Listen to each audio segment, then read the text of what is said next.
Ladies and gentlemen, we are live. I am here with my esteemed guest, Savage Cash himself, SUPPOMAN. We'll be right back after this brief disclaimer. Stick around.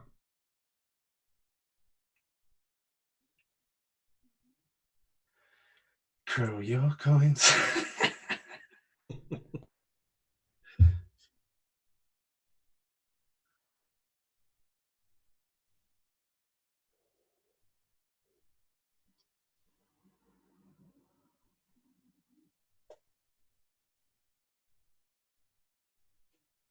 Tweeted.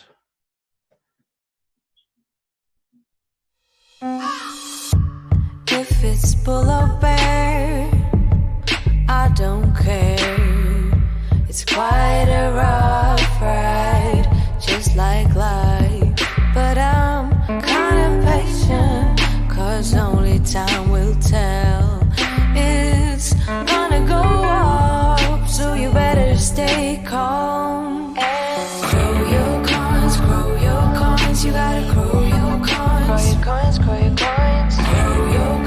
Grow your coins, you gotta grow your coins. Grow your coins, grow your coins. Grow your coins, you gotta grow your coins. Grow your coins, grow your coins. Grow your coins, you gotta grow your coins.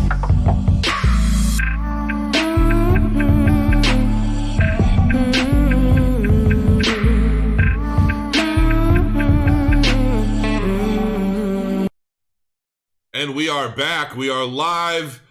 SUPPOMAN, Michael Suppo, the altcoin man himself, the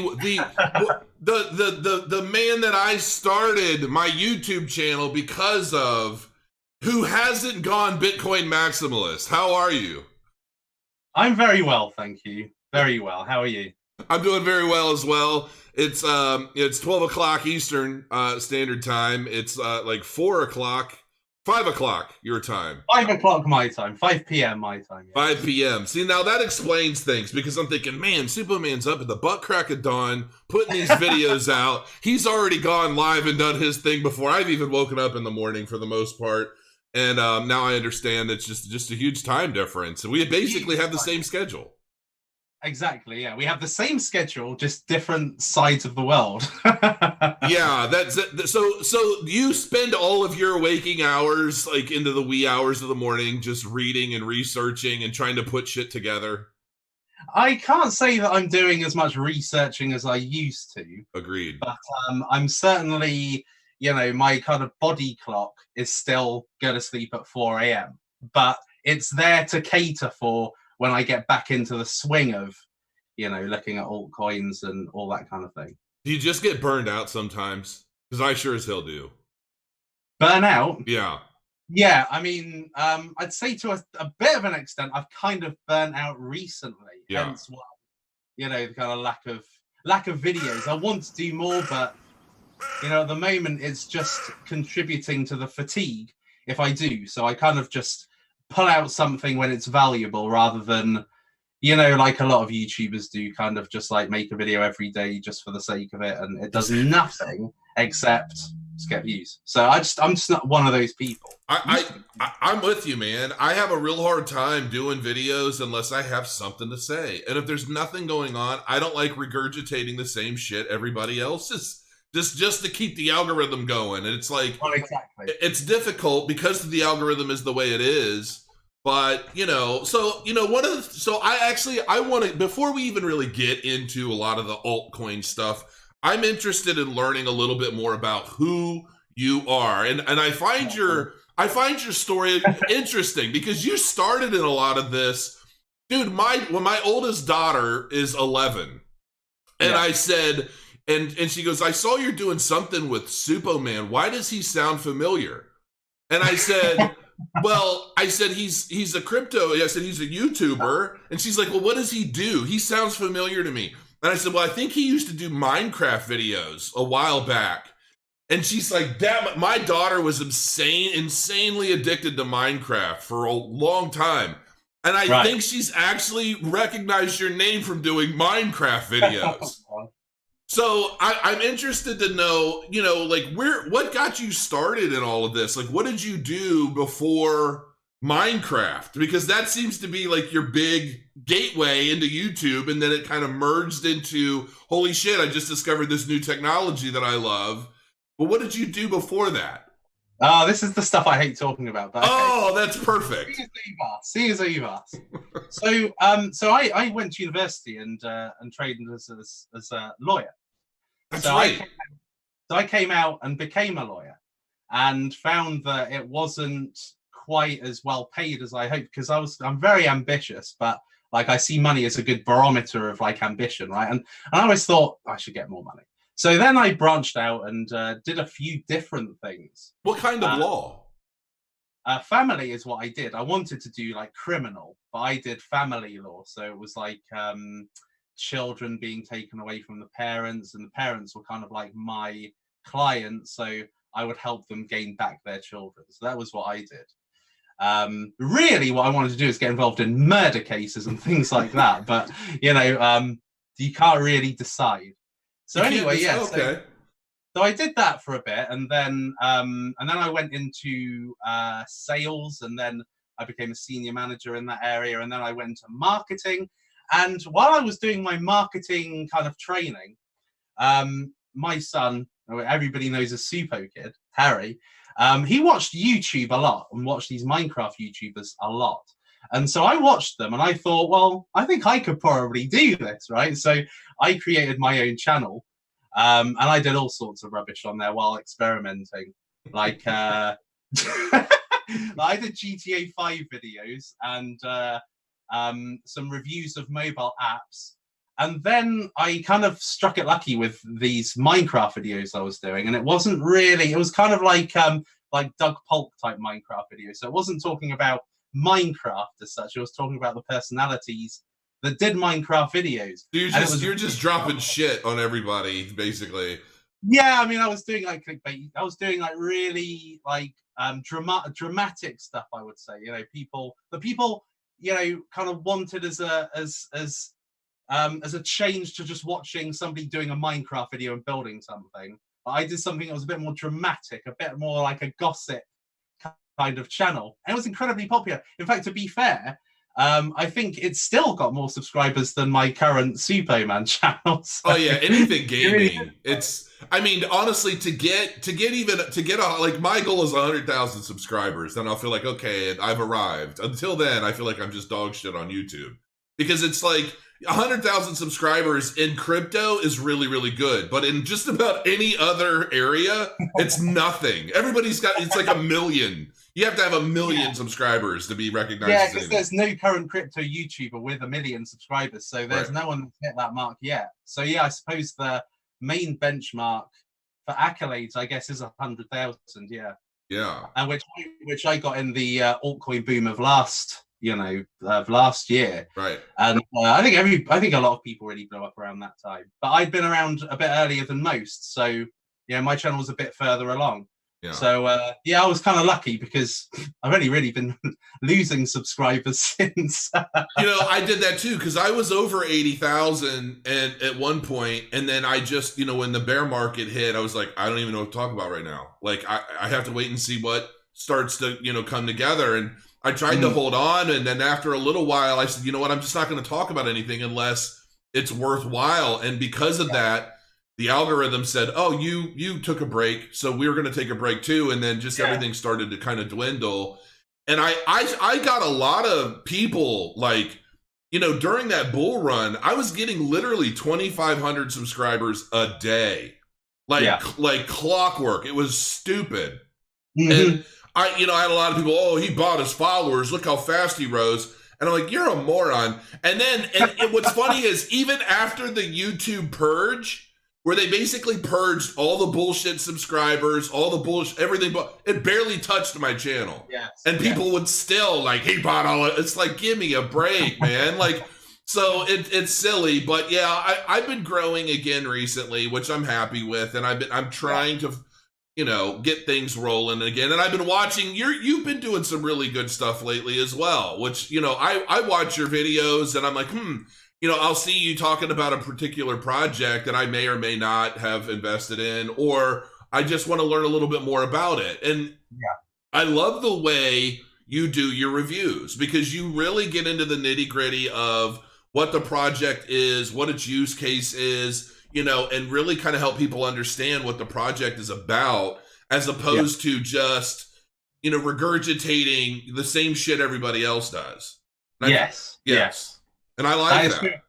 That is true. I mean, the thing is that at the moment, and I think a lot of crypto YouTubers have done this, you know, previous ones that really spoke about altcoins before, have pivoted to talking about Bitcoin and then doing technical analysis and all this kind of thing. And that is how they have stayed relevant and continue to grow. I kind of see myself still as an altcoin maximalist, which at the moment makes you look pretty stupid, because altcoins really have, you know, as a whole, gone down, particularly in Satoshi value. So, you know, but I maintain that stance, and I think that damages me, but at the same time, it is what I am, and that's what I'll continue to do. And it would be easy for me to go on CoinDesk, find a juicy article, do a video, and literally paraphrase it like certain YouTubers do. But I just will not. I want to bring something that makes people think a little bit, you know? So that's what I do. And well, you know, and the thing of it is I do a little of both. You know, I talk about Bitcoin because it's what people want to know about. And you know, I talk about, because let's face it, I hold Bitcoin too, so I care. But I also feel like it's not going to be until Bitcoin reaches a certain level that the altcoin starts getting some overflow. And so, you know, obviously I've got my eye on a series of projects, and I'm waiting for, you know, a good number of these projects to start catching that overflow and being driven back up. But it's like, you know, until we start to see some of that actually happening, it's difficult to want to put a lot of time into talking about them. For me, you know, now there are some new projects coming. Like I'm more interested in projects that I've already invested in, projects that I know other people have already invested in. What are they doing now? Like, what have they survived this bear market? Are they still working? Do they still have GitHub commits? How many lines of code have they added over the past year and a half? Have they done anything at all? Are they sitting around with their heads in the sand? You know, that's what I've been doing. And like I reference, I'm sure you had to have seen that Masari.io, the chain effects. And it's like, that's a pretty good, for projects that it's collecting data for, it's very telling on what a lot of these projects are doing. Indeed, yeah. So, you know, and I like to reference that. I actually have it up, like some of the pricing on some of these projects to the left. And it's like, and they don't pay me anything to like talk about them, but it's a really cool site. And that's one of the things that I use. So, you know, I obviously everybody knows I've been bullish on Cardano since basically its inception for the most part. I mean, as soon as I started hitting YouTube and I discovered it, I'm like, holy shit, this is going to be crazy. And I so that for me is my big one. And a lot of people ask me about you and they say, ask Supo about credits. Is credits your like, is that your like favorite altcoin project, or is that just something that? No, I mean, credits is something that was, you know, something that I suppose I hyped around about last March, April time for a short period. And but what happened was that the community is so incredibly large of credits that, you know, that they hold it in there. They don't forget. I mean, I go in credits every now and again, just have a bit of a laugh and see what they're saying about me, and it's not very nice at all. But, you know, the thing is, this is the thing. I mean, when you as a YouTuber bring people content about coins that you like, you kind of take on a bit of the burden of that project, because everybody is like, is ethos going to go up? Is whatever, you know, U-Trust going to go up? And I'm not the CEO. I'm not the founder. I don't know, you know, how hard they're working in the background. So, you know, but as a YouTuber talking about it, you almost take the burden that whether they do well or not is up to you when it's not. And the thing is that, like, with what's happened with ethos recently, for instance, is that they have, I would say, deviated from what their vision was. And as a result, people are like, Superman, what happened to your darling ethos and yada, yada, yada. And I just kind of have to take it on the chin, I'm afraid, even though it's completely out of my control. And that's the thing I think people need to understand. It's like whether we are reviewing a project, we're going into the coin metrics or the tokenomics, and we're trying to make sense of a particular project. And we say, you know, well, we like this, or we've invested in this. That doesn't mean we're adopting it as our children. You know what I mean? And I think that's what people don't seem to get. A lot of people out there are constantly looking for answers. They're looking for somebody to tell them where to put their money. And and we're saying, look, do your own research. Don't go into a project because I like it. I could very well be wrong. And you made a good point. We never know what's going on behind the scenes. You know, I invested heavily into a project. I had no idea it was such a shit show behind the sings. And which one? You mind saying? I don't know if I want to say yet because I don't. It's like, let's. I mean, so there was a lot. Okay, so yeah, I probably shouldn't say, but there's still a chance that they're going to come around, and I still believe that there is a good chance that they are going to come around. So I don't want to like smash the iron hammer on them, you know, here. I just know that there was a lot of controversy around the project, and I know that they had a lot of proof and value in what they were creating and doing. Yeah. And then they ran into a lot of controversy, and now they're trying to work through it. And so, you know, but you don't know what's going on, especially during ICO. Like, there is definitely a lot of smoke and mirrors in ICO marketing. And I do wish I knew then what I know now, just on how some of these things work. But of course, I mean, the thing is that one thing that YouTubers cannot do is go back in time. Right. So, you know, you're kind of finding yourself, you know, learning, I suppose. And I think that's really the key takeaway whilst people are abusing you when they say, oh, you know, you lost me money on this ICO or whatever. All you can really do is take the learning from it, and there is a lot of learning that, you know, is to be taken from the 2017-2018 ICO boom period. So yeah. It's tough, but I get it. So what is your? I'm curious. Is your son's name Harry? Yes. Are you a Harry Potter fan by chance, or is that just coincidence? No, you know, it's quite funny. I mean, his mum is a Harry Potter fan, but it wasn't born out of Harry Potter, funnily enough. It was actually Prince Harry was the inspiration there. Okay, all right, that makes sense. I'm just thinking maybe Harry Potter is much bigger in the UK than I originally thought. And now that it's... Harry Potter's obviously huge in the UK, but no, it wasn't to do with that. I mean, I've seen them all, but I'm not a massive Harry Potter fan. You've never read any of the books? No, I've never read the books. And everybody says, oh, you know, the book's so good, yada, yada. Everybody says that. It's all the book snobs. Not much of a book reader. I sound quite a simple person. I quite like the easiest way of seeing or perceiving something, and normally it's a film so I tend not to bother with the books. I struggle with fiction. I definitely struggle with fiction. I can't read a lot of fiction. I know somebody made a pretty big tip for some reason in here, but I need to find out what they were asking.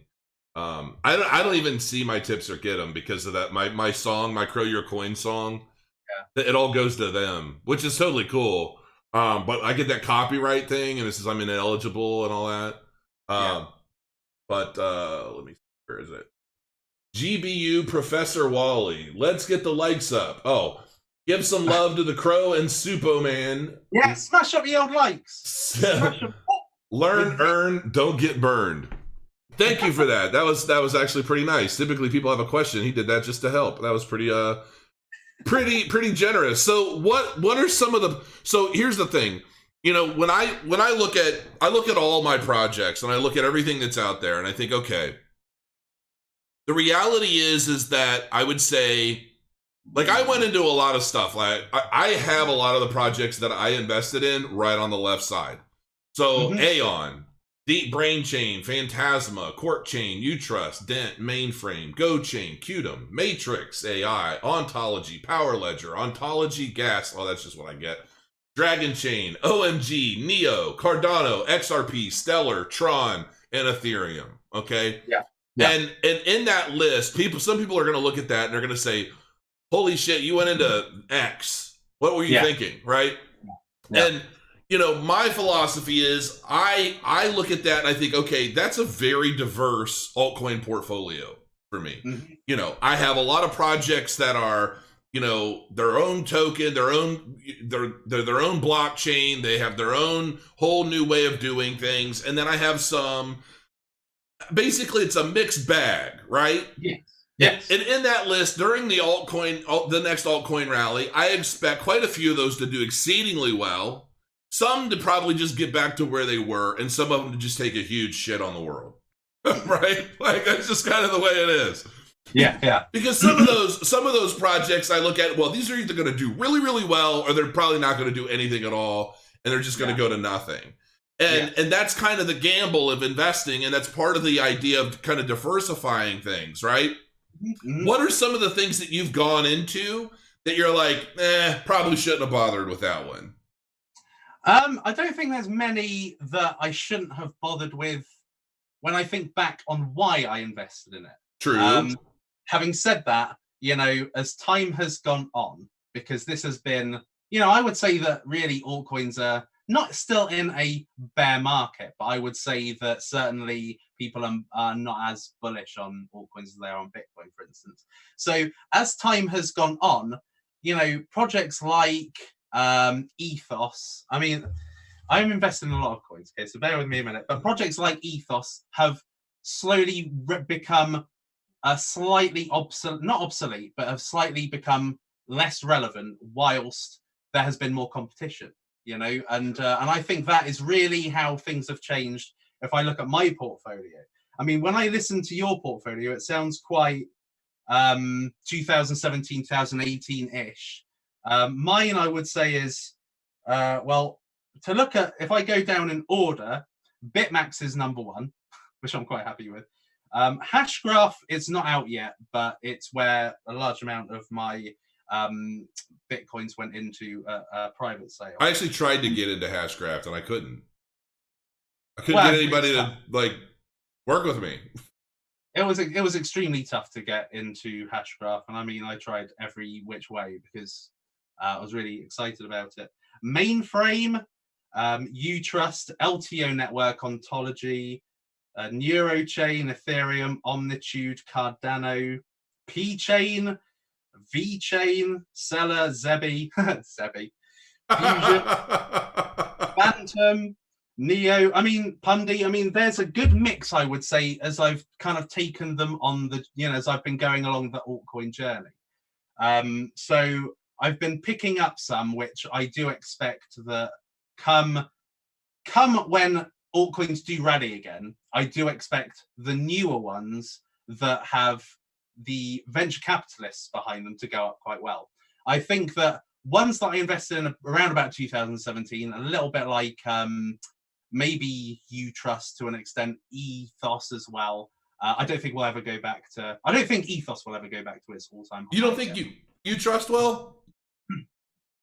Well, considering its all-time high was $1.60, and at the time it was the only.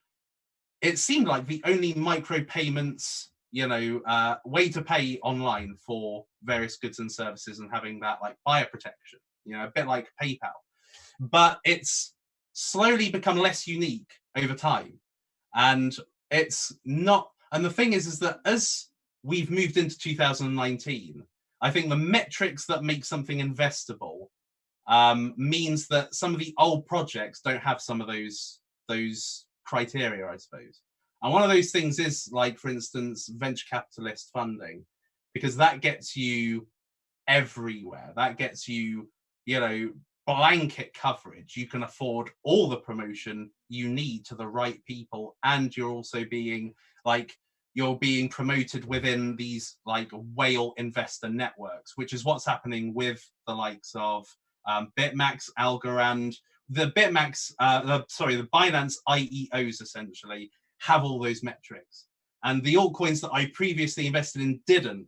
So looking back to 2017, I didn't know that, you know, criteria would the criteria that makes a good altcoin would change. And the thing is that it has changed quite a lot. And as a result, I don't expect some of my previous altcoins to ever hit its all-time high. I would just be happy selling a lot higher than it is now. That's why I'm not selling yet. So I'm keeping it for when they do go up. But I mean, I've got about 40, probably more than you, altcoins which I've invested in over the course of years that I am looking to shed off eventually. Like some I have sold. Like for instance, I sold Quark Chain about a month ago. Did you? Because I heard that the team had basically done a huge dump on the buyers, the holders. Basically, they sold a lot of their tokens, and the price just dumped dramatically from about 4 cents to 1 point something. And I think I sold it when it had gone up to about 2 cents, and then it has gone right back down again. So some along the way, if I think they're going to properly die, I get rid of. But otherwise, if I think they're going to last until Bitcoin hits its previous all-time high and then brings up all the alts, if I think it can survive that, then I'll keep it. The one thing that you said that I agree with to some degree, I also, when you're talking about venture capitalists and you're talking about, investment capital going into these projects, I get the idea that, with venture capital money, there's kind of an element of power. There's kind of an element of, well, these venture capitalists aren't going to let these projects fail, so forth and so on. Yeah. However, I know some venture capitalists, and I also understand their mindset. And their mindset is, Well, it's not necessarily venture capitalists as a collective. What I mean is like the big eight, Fenbushis, NGCs, FBGs. Those are the ones that tend to be very well connected with A, exchanges, B, market makers, and have a lot of money to get these cryptocurrency projects in everybody's faces. And hence why they've, like the likes of Seller Network, I suppose, and Matic Network have just been groomed to be successful because they have got that network behind them. And that is what was not there in the past, because this was not an institutionally led altcoin market. It used to be retail-led altcoin market. Right. The retail investors had a lot of power, and why a lot of cryptocurrencies did incredibly well was because of the retail market. And now the retail market have a lot less power, and they have a lot less holdings as well. And so as a result, it takes more now, I think, to make something really climb. Matic Network doing an 11x while everything else was not really doing similar, just shows you the power of having that network behind, being groomed, I suppose, for success. I agree. I mean, it's kind of like taking, it's like taking a child through college, grooming him through Skull and Bones and into the presidency. or similarly, how I view altcoins, and I think a lot of people miss this, and they really have got to get it into their mindset. This is how you should view altcoins, which is that altcoins are like celebrities. You can have, let's say the hottest film comes out, and let's say Brad Pitt is the star of that film. Now, everybody's talking about Brad Pitt. But then let's say there's another 5 films, and then there's Ryan Gosling, and everybody's talking about Ryan Gosling, and all of a sudden Brad Pitt's kind of, I suppose, relevance goes down. And that is what happens with until his next pump. Yeah. So for instance, Chainlink was like the Brad Pitt, and now eventually that will be yesterday's news, and then everybody's going to go to the next. They're probably going to go to Grincoin or something else, and they're going to hype that, and that's going to do well.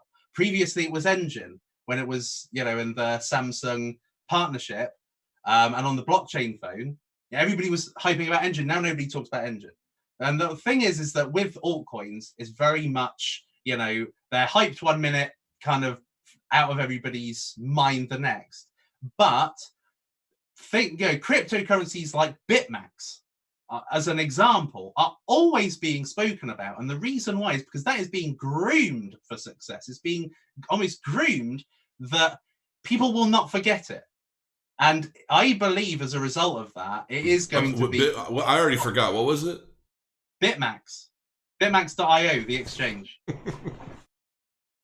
Okay, I just wanted to make sure because I don't really know a whole lot about it, to be frank, but I was cracking a joke. No, nobody's gonna forget about it. I already forgot about it. I don't know what you're talking about. So, I think Lisa Marie wants to have your baby. I'm just guessing. I don't know. She's super excited about this before, during, and I'm sure after. So Hi, Lisa Marie, by the way. Hi, Lisa Marie. I have to tease you. She's if I look through the chat, she's the one name that I see consistently over and over and over again. So, I do think that obviously having venture capital is going to help a lot of these projects, but I also think that, when I talk to somebody like Nuno and I interviewed him recently, you probably saw it if you're invested in the project, and the fact that they're still working, the fact that they're still in the same office that they were early on, the fact that they're still plugging away. Look, PayPal took, 4 years, 5 years to really kind of set themselves in concrete, hey, we're here, we're going to start making some serious money, we're going to start doing really well. And I don't even necessarily think it was until they got into bed with the banking institutions and such that started regulating them and doing whatever they did to kind of say, okay, you guys are good to go, we'll go ahead and let you guys take off now. But, and it's not just because I hold Utrust. Obviously, I want them to do well for that reason. But I also think that when I talk to some of these projects, the very idea that they're still churning and burning, like they're still developing, they're still working on things, that to me says a lot in a market full of shit. Of course, yes. So while... And there may be new competitors coming about and so forth, but like there are some of these projects like Deep Brain Chain. I mean, I went into that and I'm like, they haven't done jack. Like I'm like, what the fuck are they even doing?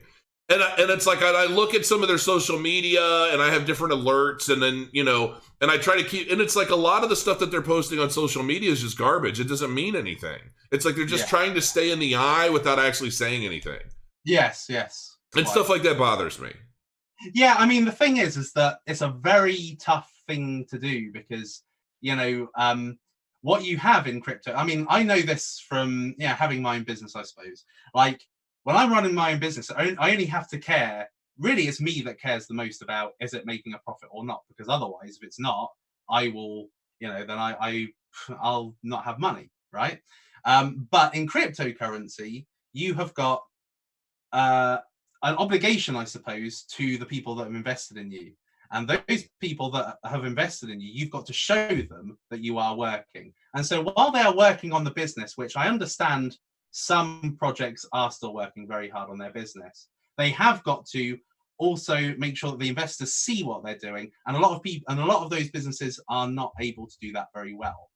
And I would say that the ones that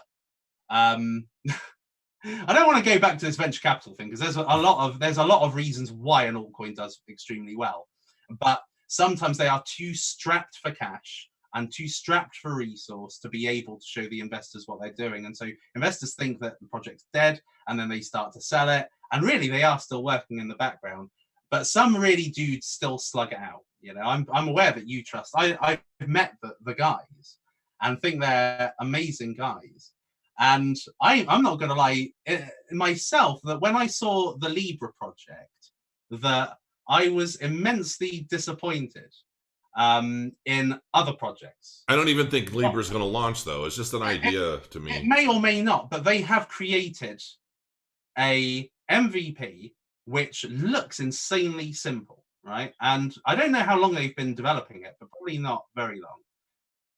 I love Utrust and I love the guys, but they have now been around close to 2 years.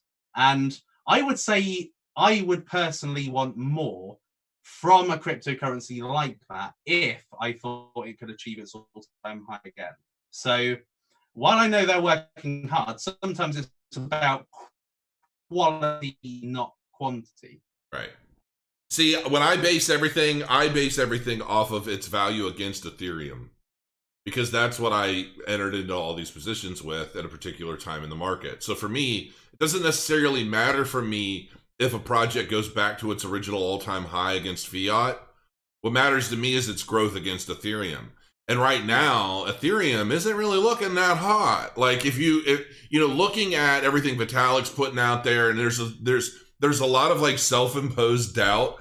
Like, oh, we could potentially solve a lot of our problems if we just stored everything on Bitcoin Cash. They're like, what is this shit? Are you for real? I know. But the thing is that like there's a difference between people who view a cryptocurrency for money and people who view a cryptocurrency for its, I suppose, for use case. Yeah, for its use case and its actual technological progress. Sure. Like I know that a lot of people that are still interested in Ethereum and why it's still the number 2 cryptocurrency is literally because of its, I think it's money making abilities and its stability. Well, until Cardano launches its smart contracts and proof of stake, it'll be fine. I mean, I personally think that I think that, and I know there's a lot of Ethereum maximalists out there. I'm not a huge fan of Ethereum. Are there? I never see any. Well, there's a lot of people that say, oh, Ethereum is the bee's knees, as a smart contract platform. I haven't heard that term used since my mom was like 13. Maybe that's my English. Oh, is that what it is? Translation. Okay. The bee's knees. But no, I really don't think Ethereum is I don't think it's going to stay at number 2 for much longer. But I think the reason it has stayed at number 2 is purely because it's number 2 to Bitcoin, and because of its speculative value, it will be in some of these tracking indexes, some of these futures platforms like Backed and whatever LedgerX and all these lot, and Fidelity. That's why I think on its technological progress, not great, but I think on its speculative value, there's still a lot of money to be made. I think there's a lot of money to be made in a lot of altcoins, which are shit, but on its speculative value, people think it is shit hot. So right. I think that market's always going to exist until the altcoin market does have its bull run, which I'm very hopeful and very much looking forward to. I just hope it bloody well happens at some point. I did a video a month ago. I said Bitcoin was like 11,000 or thereabouts. And I said, Bitcoin's probably going to hit 8,500 and it's going to come up to 22,000. And then we're going to see an altcoin rally. And it's like been really difficult for me to even do videos about Bitcoin in the meantime, because I just feel like I want to keep repeating myself every time I do a video. So yeah, I mean, when I watch YouTube, I don't really watch YouTubers that much anymore. It tends to be a completely content-led thing. I won't watch a YouTuber just for a YouTuber. I will watch a YouTuber for their content. Right. Hence, like, for instance, your Cardano video, which was fucking amazing. The interview with Charles Hoskinson was marvelous. And plus, I watched your latest ones because they were quite ranty, and I like ranty videos. Everybody says that, but I can't manufacture those. They just kind of happen. Yeah, no, the reason why is because if you see most YouTubers, I know most of them, so personally, so it's difficult to ever, say things against them because, I do talk to them, but they are kind of all safe. Quite vanilla. Yeah, they're all very much the same and quite vanilla in what they say. It's quite safe. It's quite positive. Like, for instance, recently I did a quant network review where I dared to say negative things, and boy, did I get, a big amount of criticism. Yet, I would say the authenticity of that review was way better than something like, for instance, Crypto Zombie or there's another one, I can't remember, that did a quant review. And because all they did was just talk about the positives. And if you talk about positives, you are not prepared for the eventuality of the negatives. And the negatives do happen. And so when I see somebody like you being honest, because no one else is, then it's good. It's refreshing to watch, because at least it's like someone said it. You know what I mean? Right. I appreciate that. I appreciate somebody that I was, initially inspired by to do a YouTube channel. To when I hear you say good things, I just feel great for the day, SUPPOMAN, because I am brutally honest. And, my wife always has to tell me, and she reminds me, she's like, good people love you. Bad people fucking hate you. Because I just have this way where I have no fear, in person or otherwise, I fear no man. I don't, it's like, I am me. And people can either kind of take that or they can leave it. And it's like, I'm not one to take shots at people just because, you know, I'm a million miles away. If I have something to say, I'll say it to you on video. I'll say it to you right to your face. And, you know, and that's just it. And I call it how I see it. And I base things on its own merit. And I think what bothers me a lot is that I see so much shit everywhere. And I take that to heart. And I think maybe in some ways I shouldn't. But when you kind of feel like you're this giant monstrosity of a man and you don't know exactly what your purpose is, but you know that it's somehow to try and change and help people. I call it how I see it. And sometimes that ends in a really big rant. I agree that, I mean, one of the reasons, and I have meant to bring a video out about this, and people, and I said, you know, I am going to explain my absence because recently I did not make a video for a while. And the reason why was because it was, I suppose, disconcerting from my perspective, seeing what crypto YouTube has become. Because it used to be very much an exciting place. It used to be a place where people would share like honest thoughts about things. But now it's really become a place where people's opinions are bought. And I guess the reason why I got really pissed off recently was because of Sparkster and because of Ivan on Tech essentially being bought to promote them. He did, and a lot of people got interested in it and then subsequently really burnt. And as far as I'm concerned, that goes against the grain of what crypto YouTube is about, which is about educating people on good projects and why. And if they're not good projects, then say it's not a good project. And Ivan on Tech, being on tech, which is what, you know, gives him, I suppose, this like elevated status in crypto YouTube, because people think, oh, he talks about technology, he's not just about hype and stuff like that. He has not become about tech at all. You know, if you look at Sparkster, it was quite possibly the worst tech product ever launched in the altcoin market, and it was I think it's one of the only ever cryptocurrencies that has just gone straight downwards without going up beforehand. Well, I know they stayed away from me when they were throwing a lot of money around for paid reviews. They kept clear of me. So well, I think that, you know, the fact that he took it on was what really disappointed me. And I think probably what disappointed me more is that people still watched him and they still subscribe and watch him by the bucket load and think that he's really authentic and genuine and for the space and great for the space, when actually he is the total opposite. And yet, you know, someone like, I suppose, like me, that has really tried to be passionate about cryptocurrencies and altcoins that I think have a good, you know, that I think have good qualities, and I review them and don't take money for them. And then people say, oh, he's a scammer, he takes money, he is not honest, and all these really negative things when I'm doing the opposite of what they think I'm doing. And yet people say positive things about Ivan on Tech when he's doing the opposite of those positive things. So I was just kind of thinking to myself, why fucking bother? But then, you know why you bother? Out of that mindset. You know why you bother? Because I'm the most honest son of a bitch in crypto. And you are, because of guys like you brought me to the space so that I could shit on a lot of these crappy projects and take their goddamn money in the meantime. Because I'll tell you right now, I made a lot of money reviewing a lot of shit projects, and I had no problem telling everybody, this is garbage, stay away. And people would be in chat like, how dare you? You got paid a Bitcoin to just tell us it was garbage? Absolutely, I did. And, you know, look, man, everybody has their purpose. And I watch Ivan on Tech sometimes, but his channel's definitely changed over the past year and a half. Like, the kind of stuff he does today is a lot different than what I feel he used to do. And money talks. And so, you know, I know what a lot of the YouTubers out there are doing behind the scenes, right? And it's like, I feel like, look, we're all from different parts of the world. We're all from different cultures, and we all have different motives in the space and whatever, to each their own. However, you know, if somebody is, it's hard for me to watch Ivan on Tech just because I don't really understand what the hell he's saying half the time. But I don't have any I don't have any real problems with him.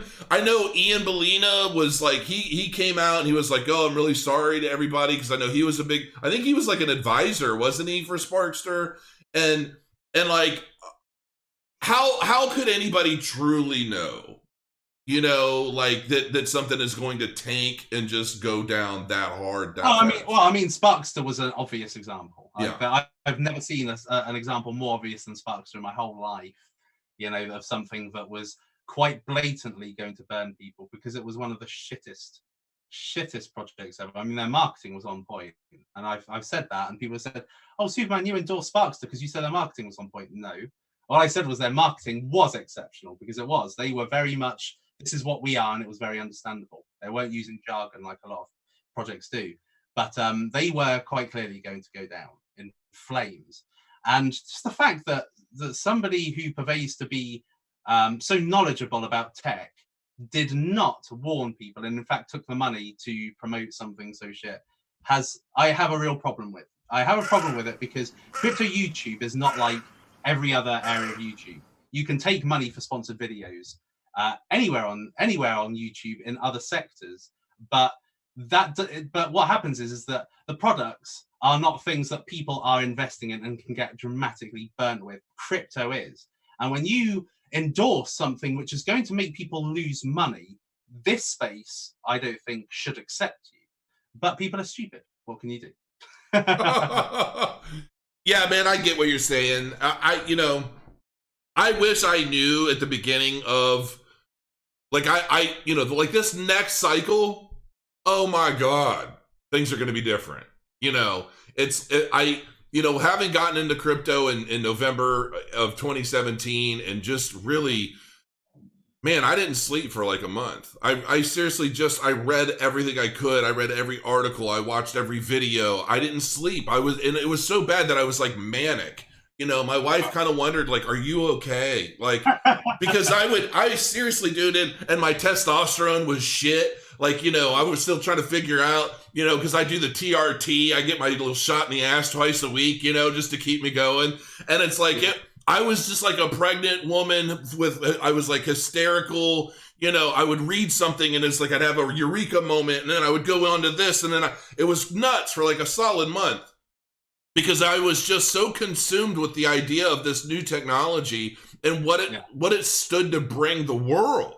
Not just like, the US or, a particular industry, but like every facet of the global economy, the global tech space, and I just wanted to learn everything there was to know as quickly as I possibly could. And I still think that ultimately this next market rally is not going to necessarily be as much about new projects. It will to some degree. But I definitely think it's going to be a lot about weeding out the shit that started in 2017 and 2018.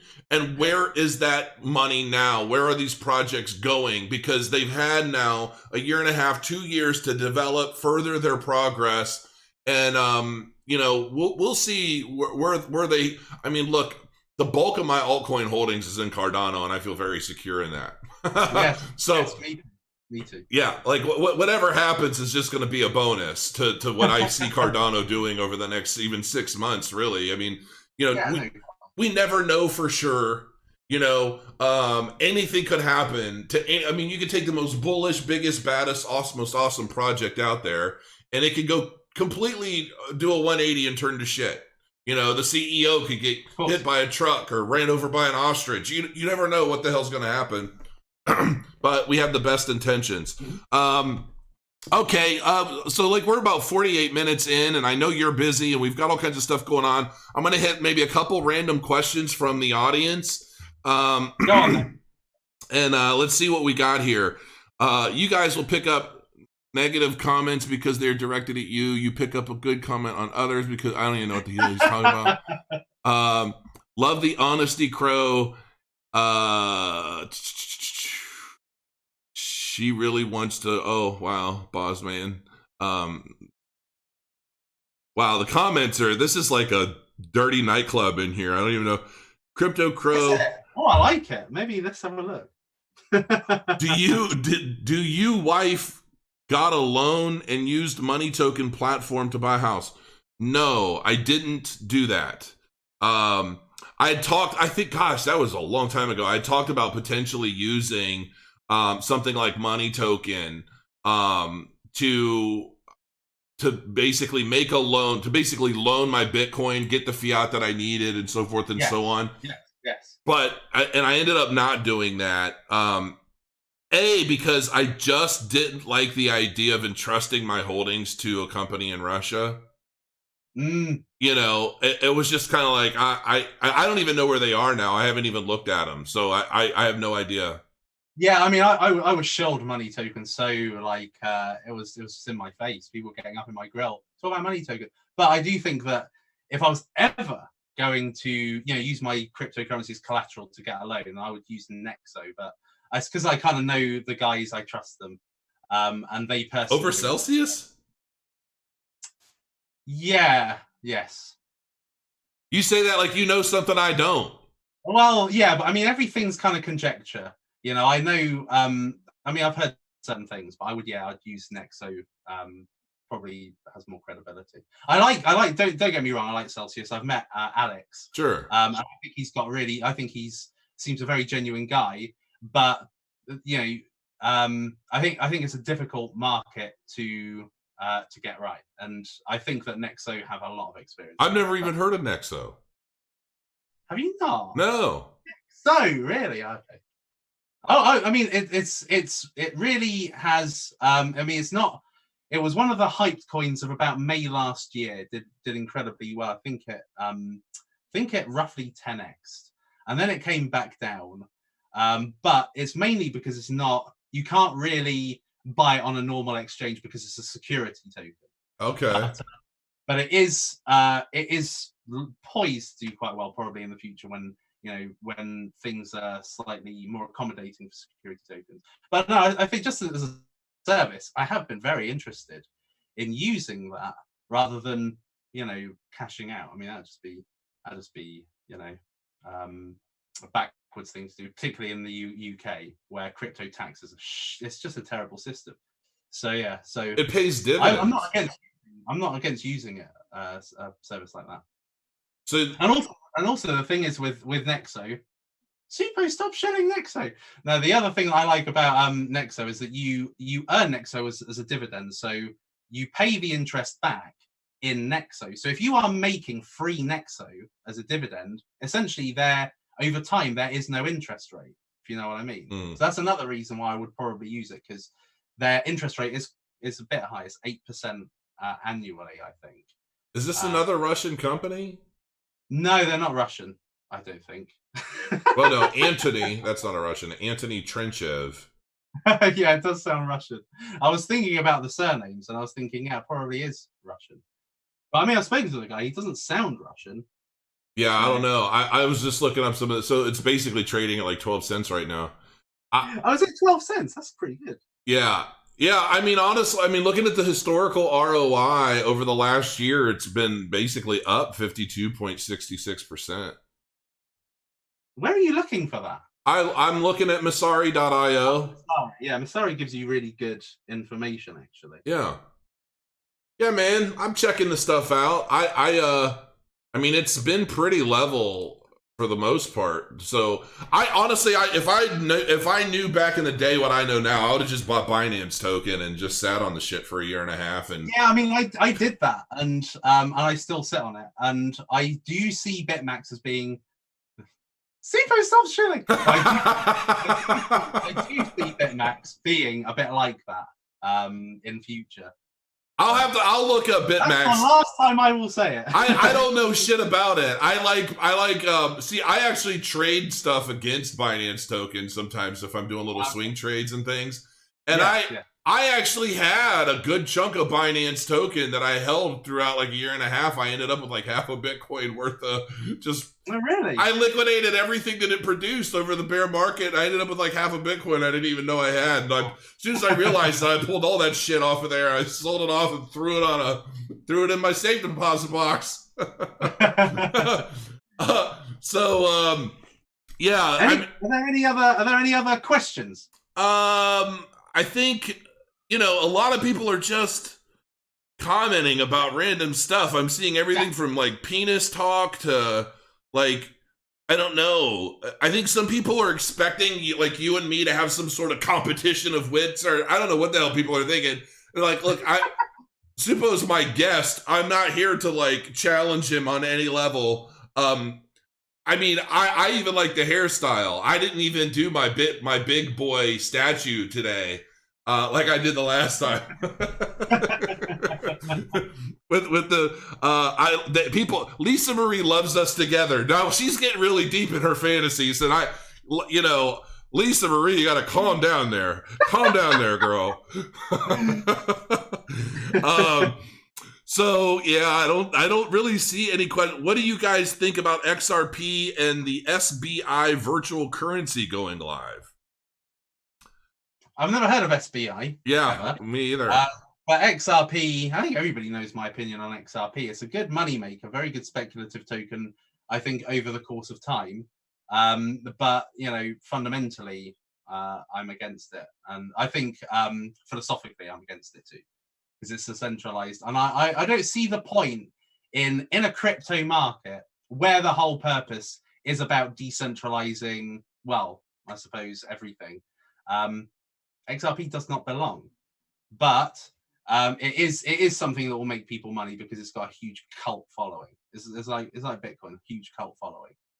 Yeah, community is definitely community is definitely a big deal when it comes to cryptocurrencies, because those are the guys that are going to be pumping and trading the market.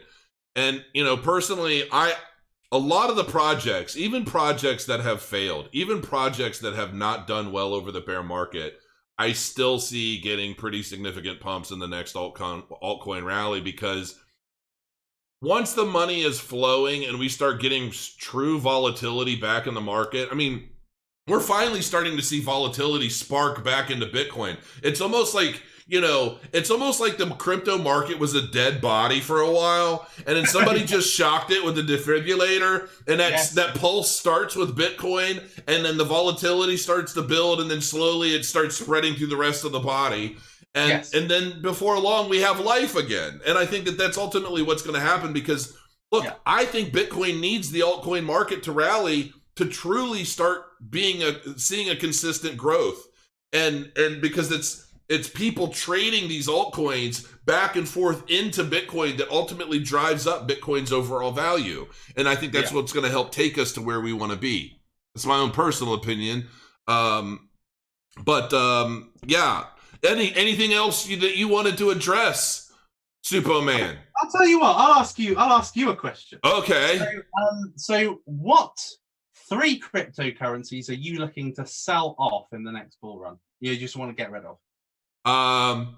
Deep Brain Chain. Yeah.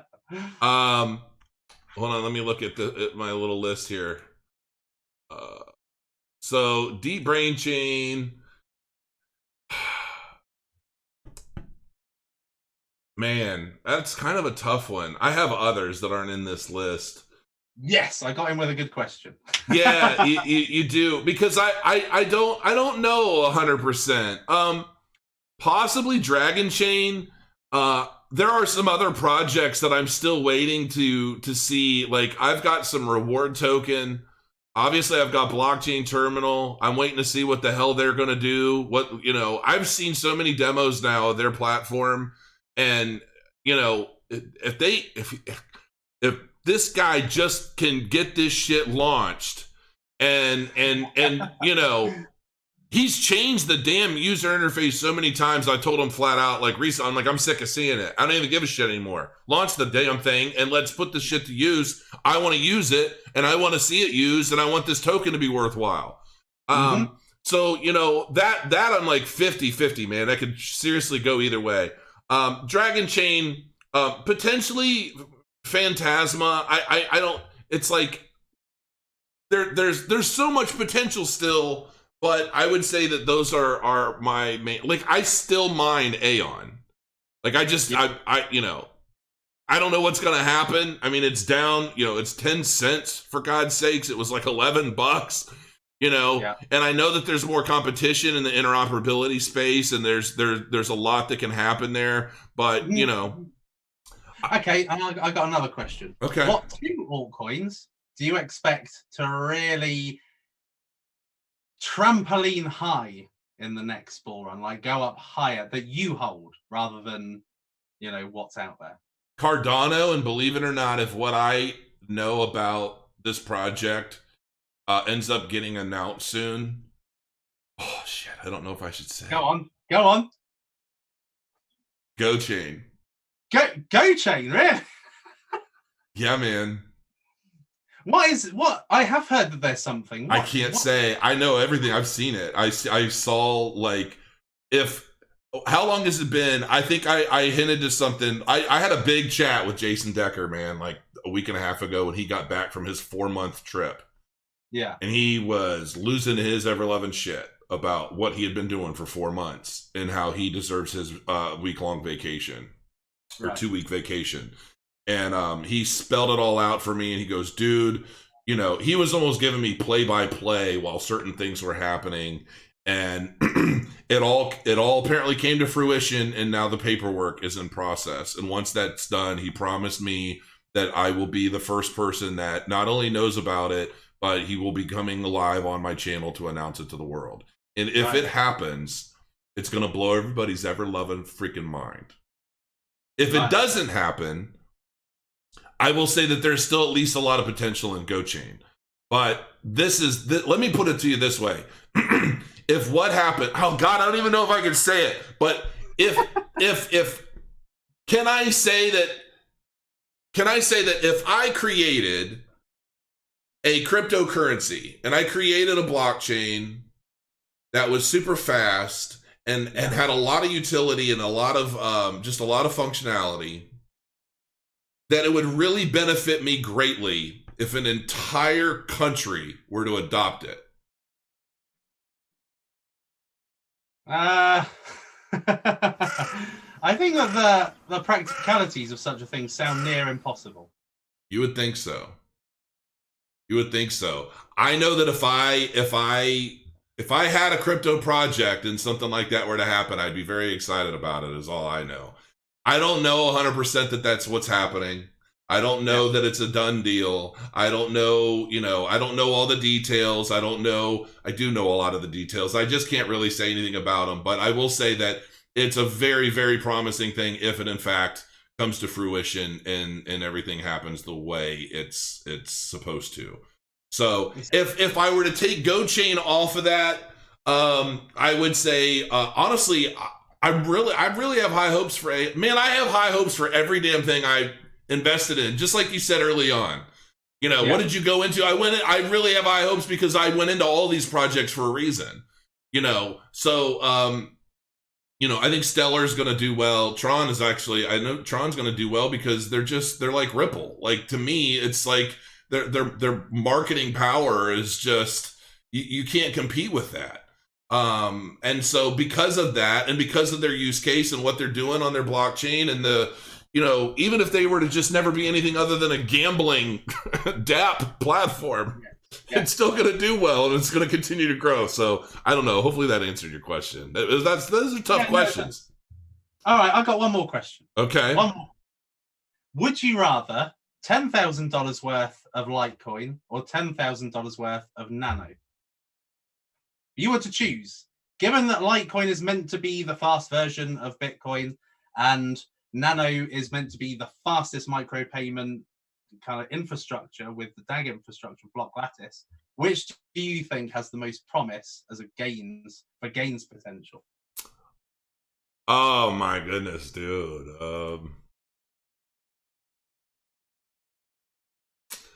I'd have to really sit down and compare a lot of stuff. So to me, Litecoin, I would probably say,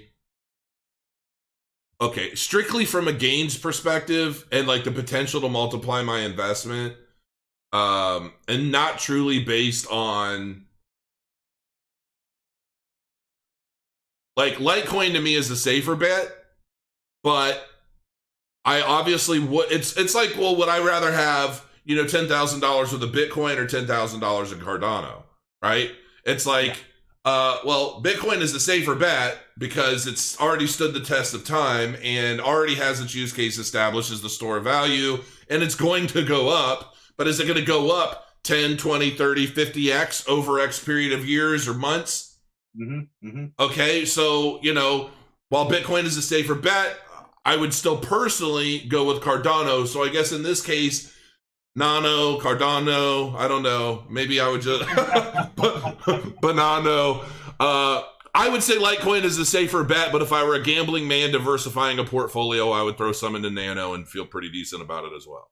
Good answer. Good answer. What do you think about the DAG infrastructure versus blockchain? Do you think that DAG is going to make blockchain obsolete over time, and that really the only real blockchain projects will probably be Bitcoin and Cardano? I don't really know enough about DAG to answer that specifically. I mean, to me, I'm all about speed. I'm all about interoperability. That to me means more than a lot of this other stuff floating around. I mean, for me, when I think about the growth of use cases and the ability for blockchain technology to work seamlessly without it feeling like a chore to the general public, I think interoperability is going to play a big role in that. And so for me, that's where my interests lie more in, the different ways to chop up the blocks and, like the hash graph and all of that kind of stuff. It all sounds great in theory, but to me, if your blockchain can speak to and work seamlessly with other blockchains with different use cases and purposes, and it's scalable and it's quick, I think that's going to mean a lot more. But I haven't dove in a lot into DAG or any of that. So with that in mind, have you invested in Quant? Quant Network? I have not, but I've invested in Aeon. Right, I see. And I hear a lot of people talking about Quant as a competitor. I know, I get it. And I'm not saying that there's anything wrong with it, but I've put my eggs in the Aeon basket, and I have. And, and I feel pretty confident in that. And look, and the blockchain space is so large, and it doesn't, just because one blockchain or one use case has a competitor doesn't mean that's a bad thing. It doesn't mean, well, Quant exists, so Aeon can't do well, or Aeon exists, so Quant can't do well. It's going to be about relationships. It's going to be about, there are a lot of other fundamental outliers in this game than just like who was here first, right? So, for me, we could all do very well. I think for me, it's all about who's actually continuing to develop, build those relationships, get in front of the right people, and continue to grow their market share. Well, I think that, certain projects pave the way for others. So, for instance, Aeon probably made Quant more of an attractive proposition because the market had been opened up, a bit like WanChain and things like that. So, yeah, I don't think competition's a bad thing. I think that it's a good thing, because I think that when the altcoin rally does come, it's going to make WanChains and Aeons and those interoperability projects try and compete and stay relevant with Quant, just like a lot of YouTubers trying to stay relevant where there's other ones that seem to be doing really well for some unknown reason. Mm-hmm. Yeah, look, I like I said, I think everybody has their purpose. I mean, whether you're a moth on a light, a snake in the grass, or an eagle in the sky, man, everybody has it's like this circle of life. I don't know. I try not to let myself get too caught up in what some like other people are doing, because if I did that, then I don't know, like I know that I'm going to be wildly successful regardless.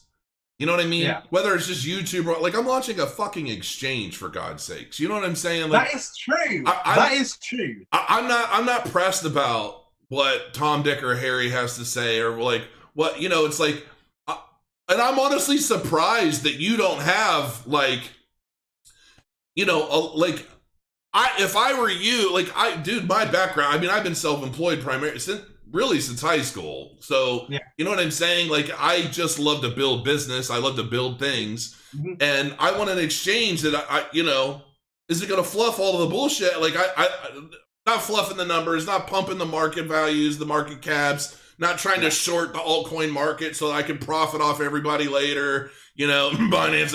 I'm not trying to do any of that stuff. I'm surprised that you don't have any kind of just out like side business, any side ventures outside of this. I mean, the thing is that you know, I have been neglecting Udemy a lot, and you know, when I started this channel, the whole purpose of it was for Udemy. That's why my name was SUPPOMAN Udemy. And funnily enough, you know, probably since the whole Seal, Zella, whatever incident happened, you know, I have not consciously been promoting courses or making courses. And that is really what I want to go back into, you know, because that's what I did, you know, for a year and a half before I actually got into cryptocurrency and started doing cryptocurrency YouTube. So that is what I want to get back into doing. Yeah. I mean, if I had my way, it would be like what I did the first year I did cryptocurrency YouTube, which is doing a YouTube video every day, sending people over to my course, but just carrying on like that. But we're not there yet. So what are some of the biggest problems you see in the crypto space? Like if there was one problem in the crypto sphere that you could potentially change, what would that be? God, I don't know. I mean, that's a tough question. I mean, I think that what I would probably do is I would be looking to have some form of, because you know you've got like TradingView and Coinergy and all these things which require manual intervention, would probably be to have some kind of AI-based technical analysis tool. I would probably say something that maps out the trend line so you don't have to, that shows you all of the indicators, the various pressing indicators that can predict a price, and just do all the work for you so you don't have to do it yourself. That's probably what I would create. There is something, I mean, there's some stuff kind of like that. I've heard there's something similar, but I think it's like smarttrader.io or so, I don't know. But that would probably be what I did. I'd probably make something which was really shit hot at doing it. So I guess my question to you is, you know, when I see a problem, you know, that ultimately I call myself a businessman, but in reality I'm a problem solver. That's pretty much what I do. I figure out where there's a problem and I try to solve it. And for me, launching an exchange for me solves a problem. That whether people understand it or not, it solves a problem, and it solves a lot of problems for me. And it solves a lot of problems for the people that use it. Whether they, you know, I anticipate my exchange being the first exchange that the majority of people in the US use that are new to crypto, just because of my plans for marketing and how I'm going to be going about it. So they're not going to realize that I'm solving a problem for them on a lot of levels, but that's okay. It helps me sleep at night knowing that that's basically what I'm accomplishing, right? And I look at somebody like you and I think, okay, Superman, you're wildly intelligent. You're a kind of good looking guy. You're okay. You're not ugly. You're not an ugly man. And you're well spoken and you're obviously driven. And I see, unless you have a lot of shit going on behind the scenes that nobody knows about, I see you not just as a YouTuber. I see the potential for you to do a hell of a lot more and ultimately potentially solve some problems in the space and take a more active role in not just educating people about the space, but playing a role in like truly becoming a part of the industry on a business level, on more of a level than just talking about it. Yeah, no, I've thought about it, but I just work really badly with people. So do I. I'm a loner. I had an idea recently. Well, not recently. It's probably back in October. But it's just too much. I just think it's too much risk for me. I mean, when I went to Consensus, I met, this was last year, I met with a couple of people that did projects. So one was quite a visible one, like a coin. And the other one was like a platform within the project, was a platform that helps cryptocurrency. And basically these two guys, I mean, they got kidnap threats and ransom notes. And I just kind of think I've already got enough of a target on my back. I don't want more of one. I'm just happy with bringing more people into the space. That's really what I want to do. But it's really to bring people into the space and getting them acquainted with a process to identify projects that will make them money, because this is akin to the dot-com boom. What's going to happen, I think, we're going to have a cryptocurrency boom, and I just want people to be rich. I don't want any more than that. I've got to be honest with you. Other than to educate people and probably be compensated for courses, other than that, I'm quite happy just trying to get people in a position where they don't have to work ever again. I guess that's really what I want to do. I absolutely agree wholeheartedly. I mean, that's a big part of what drives me every time I do a video is I'm hoping that, I hope this works. I hope I'm right. And I'm hoping that people benefit from this. And it is scary to a certain extent. And I look, I'm not going to lie. You know, what you say is true. When you're a YouTuber, you've got a target on your back. When you're a crypto YouTuber, it's not just a target. You've got a giant tarp painted in red circles that you're walking around with. And look, man, we built a new home. We don't even have a mailbox. Like, we don't exist. Our house doesn't exist. You can't find it on Google Maps. Where I live doesn't exist anywhere. And I did that for a reason. Like, I'm not even a gun man. I have guns now. I have my targets right in front of me. I'm a damn good shot. Like, the security, you can't come anywhere 360 degrees of my house and you're on camera. Like, so when you say target, I get it. Like, it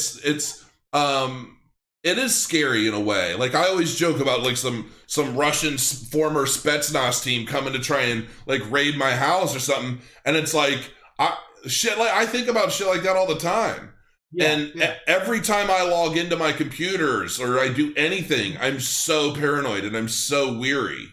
Same. So it sucks. It sucks that we even have to be that way. But I get it. But I would tell you, man, you know, don't sell yourself short.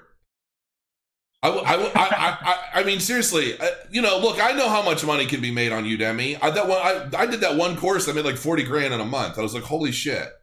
Yeah. And so I'm aware, but it's temporary. And while it's helpful to people, I don't know, man. I think for some reason I see you playing a much more significant role for whatever reason. I mean, it could happen over time. I mean, something that stopped me from, advanced roles or things like that is because I just don't want to be biased or tied to one thing. I like having the freedom to flitter from project to project and idea to idea, niche to niche, and just have freedom, not be tied to anything. So, but over time, crypto lobbyist. That's what you need to do. Crypto lobbying. Maybe. I don't want to be lynched any more than I already could be. Hey man, my lawyers, when we were working on our PPM for the exchange, they're like, "How much money do you want to put into lobbying?" And I'm like, "Fuck, lobbying? Like, I'm not trying to bribe politicians. Like, that's not even in the." So, but they did actually. They were like, you might want to consider putting some funds towards lobbying because it's. God, that's a whole other story. But like the lobbying industry alone just makes me want to vomit. But yes. Do you guys have that in the UK? Yeah, we have lobbying in the UK. Yes. So you have legalized bribery in the UK as well. So it's not just a US thing. More than likely. Oh my goodness, man. Okay. What time is 1:18? I'm actually supposed to be a guest on Crypto Beatles at 2:00. Okay. And I'm going to try to eat something first. We would be dangerous if we actually went live with a game plan. It's like if we ever decided to do something and not just wing it, we would probably actually get a lot done. But this is cool. Loving this bromance. More than likely, yes. We have a bromance, Superman, in case you didn't know that. This is an epic conversation. Look, man, I love you, dude, and I appreciate what you do, and I always look forward to your next, here. Okay, I have one final question for you before we sign off. All right. And this is something that I've always wondered about UK people. Right. And you do it every video. Right. Welcome, ladies and gentlemen, to Savage Cash. Here with me, SUPPOMAN. Yes, yes. Who the fuck is here with you? It's you. But I don't get this here with me or it's like give us a kiss, love. It's like why is this plural? It's one person. What? Explain this to me. It's like everybody in the UK is like dual personality or something. I don't understand. Okay, so hey everybody, welcome here with me, Crypto Crow. Here with me. Yeah, you're here with me. It makes sense to me anyway. I thought you're saying like here with me is SUPPOMAN. But there's a person that said that to me once before, and I thought, yeah, it makes sense. Yeah, you're here with me, SUPPOMAN. Well, you don't say you're here with me. You just say here with me is SUPPOMAN. Like if I were to say, hey, ladies and gentlemen, I'm the Crypto Crow. Here with me is SUPPOMAN. It's like I'm announcing myself in another way. It must be a British thing. It must be a British thing because it sounds so natural to me. So yeah, maybe it's a British thing. Roses are red, violets are blue. I'm schizophrenic, and so am I. No, that's cool, man. I get it. You didn't help me understand it. Like, give us a kiss. Give us a kiss, love. Give us a kiss. You know what I'm talking about? Hey, what's wrong with that? What's wrong with that? That's what I'm saying. There's like this dual split personality thing that going on in the UK. It's like there's two of everybody. I guess the question will never be answered, folks. It won't. It's just purely a colloquial thing. Maybe a bit like when I what was it? One day I said geezer when I called you a geezer. Yeah, she did. You called me a geezer, you son of a bitch. I forgot all about that. It's a really nice word. So geezer's like mate. You know, it's my old geezer, mate. You know, that's how it is. I actually looked it up. Yeah, and then in some definitions of it or explanations of it, it's old geezer or old geezer. Yeah. So, but no, it means like mate. So that's funny. In the U.S., it just means you're like an old bastard. Like, just look at that geezer over there. Yeah.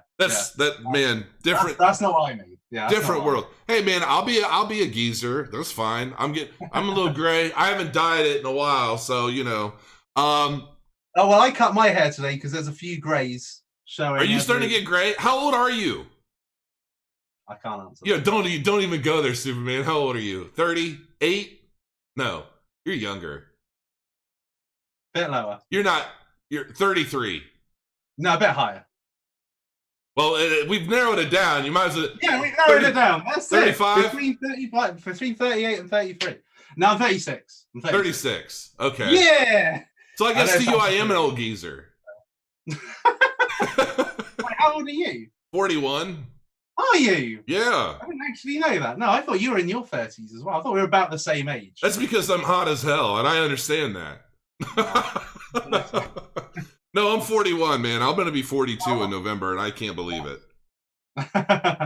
There's all these young people here now. We got to keep the mature alive, right? Yeah. I continue maturing. So does my beard. All right, buddy. Look, man, I appreciate it, and this has been pretty fun, man. We should do this. Has probably been the most fun interview I think I've ever done. So we didn't get interrupted this time either. Whatever was going on. Yeah, so, you weren't downloading. Yeah, I don't know what I was doing last time, but whatever I was doing was disagreeing with this stream. So I'm glad we can have a proper, chat. A proper chat. Proper chat. I'm glad you can join us.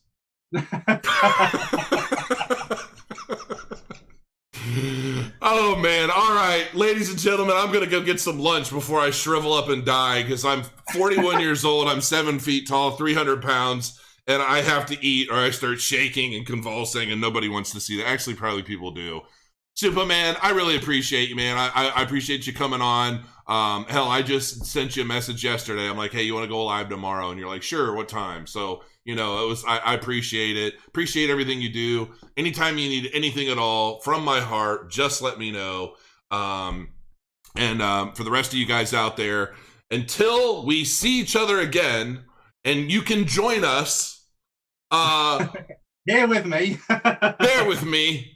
Crow your coins, and we'll see you again real soon. Thank you, Superman. Thank you very much.